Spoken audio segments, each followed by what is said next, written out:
Hello दोस्तों, आप सभी लोग का स्वागत है एक और नई एनिमे सीरीज में जिसका नाम है डीमन स्लेयर का सीजन 4, जिसमें हम लोग एपिसोड 1 को एक्सप्लेन करने वाले हैं। तो चलिए वीडियो को एक्सप्लेन करते हैं।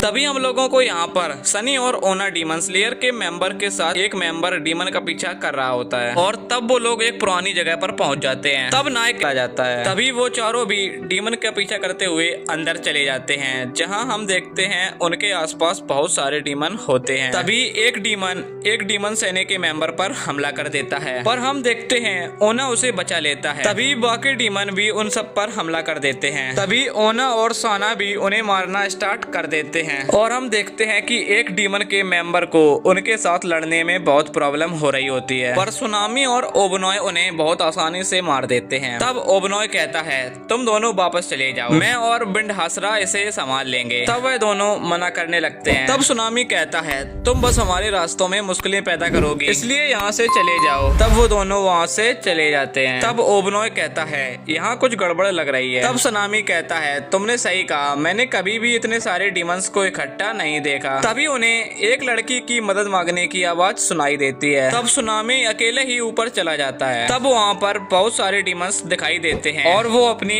बिड ब्रीथिंग की सेकंड फॉर्म को यूज करता है, जिससे वे सभी डीमंस को एक ही स्लैश में मार देता है। पर तभी वहाँ पर ओबनॉय आ जाता है, जो अपनी सरपेंट ब्रीथिंग की 5th फॉर्म को यूज करके बाकी बचे हुए डीमंस के सिर काट देता है। तब सुनामी कहता है आखिरकार तुम्हें मदद के लिए किसने बुलाया था? तब वो डीमंस कहता है ये लोग बहुत पावरफुल हैं। ये कोई मामूली डीमन स्लेयर नहीं है, बल्कि हासराज हैं। तब वो डीमंस वहाँ से भागने लगता है और सुनामी कहता है डीमन उस लड़की और अपने सिर को वहीं रख दो, नहीं तो मैं तुम्हें मार डालूंगा। और तब हम देखते हैं कि सुनामी के रास्ते में बहुत सारे डीमंस आने लगते हैं, पर वो उन्हें बड़ी आसानी से मारते हुए आगे बढ़ने लगता है। तभी वो डीमंस छत पे चला जाता है और जैसे ही सुनामी और ओबनॉय बाहर आते हैं, वैसे ही उन्हें वहाँ पर बहुत सारे डीमंस दिखाई देते हैं। तब सुनामी कहता है आखिरकार इतने सारे डीमंस आ कहां से रहे हैं? तब ओबनॉय कहता है तुम जाकर उस लड़की को बचाओ, इन सभी को मैं देख लूंगा। तब सुनामी वहां से चला जाता है और वह सरपेंट हासरा की ब्रीथिंग की 3rd फॉर्म को यूज करके उन सभी डीमंस के सिर काट देता है। तब सुनामी उस डीमंस का पीछा करते हुए छत पर पहुंच जाता है और कहता है तुम अपने इस मामूली डीमंस के जरिए नहीं जीत पाओगे, तो इसलिए तुम पहले ही अपनी हार मान लो और मर जाओ। तभी वहाँ पर बहुत सारे डीमंस सुनामी पर हमला कर देते हैं। तभी सुनामी बिड ब्रीथिंग की 4th फॉर्म को यूज करके वहाँ पर खून की बारिश कर देता है। तब वो डीमंस कहता है अगर तुम्हें ये लड़की चाहिए तो ये लो, पकड़ लो इसे, और वह उसे नीचे फेंक देता है। और हम देखते हैं कि ओबनॉय उसे हवा में ही पकड़ लेता है और अब वो दोनों